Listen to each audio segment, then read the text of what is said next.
The carnage in Benghazi is over. The story shifts to Washington. Here's Chief White House correspondent Ed Henry. Since our founding, the United States has been a nation that respects all faiths. We reject all efforts to denigrate the religious beliefs of others. September 12th, in the Rose Garden, President Obama seems to embrace an idea he and his top aides will advance more explicitly over the next 2 weeks, that Ambassador Chris Stevens and 3 other Americans were killed in a spontaneous riot over an anti-Mohammed internet video and not a planned attack.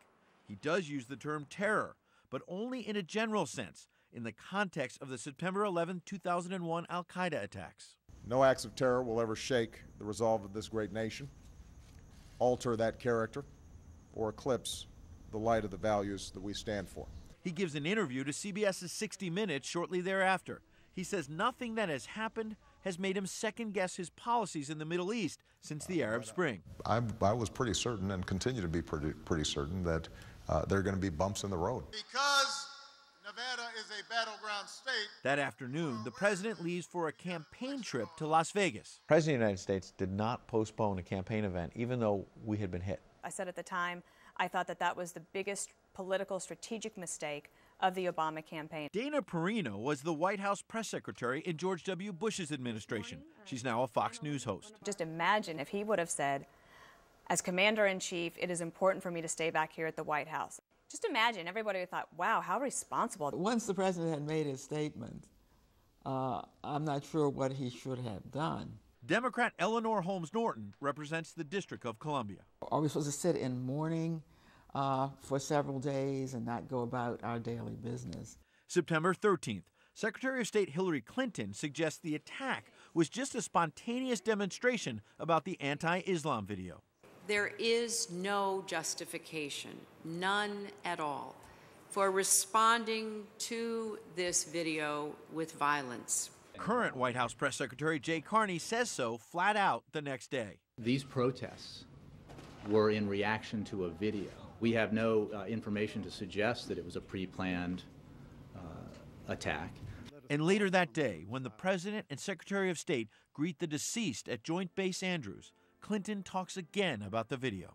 We've seen rage and violence directed at American embassies over an awful internet video that we had nothing to do with. September 15th, California authorities haul Nakula Basili Nakula, the man who produced that video, in for questioning and marched him in front of TV cameras.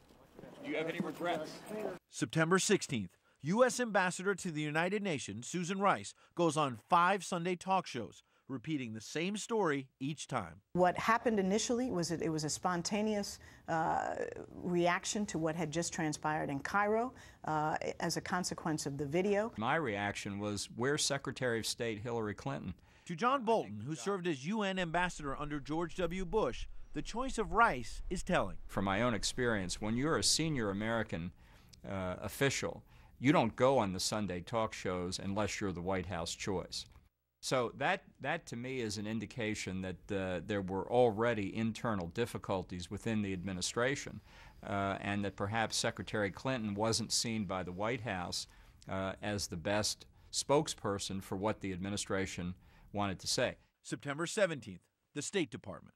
Does the United States government regard what happened in Benghazi as an act of terror? Again, I'm not going to put labels on this until we have a complete investigation, okay? So you don't regard it as an act of terrorism? I don't think we know enough. I don't think we know enough. From my experience, former Obama State Department spokesman P.J. Crowley. First reports inevitably have information that is correct and information that may be misunderstood or incorrect. They panicked. They panicked. Former White House Chief of Staff John Sununu is now a senior advisor to Republican Mitt Romney's campaign. This is purely a political reaction in a White House that had prepared itself to establish a narrative of a president getting rid of the threat of terrorism, using the death of bin Laden to focus on that, and waking up one morning and finding out that terrorism on 9/11 of this year was back full-fledged and even killing a U.S. ambassador. I don't see a political agenda here, I see the fog of war. It's not about politics. It's about the difficult task of reconstructing what happened. September 18th. Did the administration have any sort of heads up that violence was increasing specifically in Libya before the attack? I'm not aware of any, Ed. This is a matter that's under investigation in terms of what precipitated the attacks, what the motivations of the attackers were. That night on The Late Show with David Letterman, the story seems to shift slightly. President Obama says the video did spark Muslim outrage, which terrorists then exploited to attack and kill Ambassador Stevens. You had a video that was released by somebody who lives here, sort of a shadowy character. This caused great offense in much of the Muslim world. But what also happened was extremists and terrorists used this as an excuse to attack a variety of our embassies, including the consulate in Libya. September 19th, Capitol Hill. The head of the National Counterterrorism Center testifies and plainly states what most everyone already knows. And I would say yes, they were killed in the course of a terrorist attack on our embassy. September 24th, ABC's The View. There's no doubt that the kind of weapons that were used, the ongoing assault, that it wasn't just a mob action. The next day, September 25th, the president mentions the video 6 times at the United Nations. There's no video that justifies an attack on an embassy.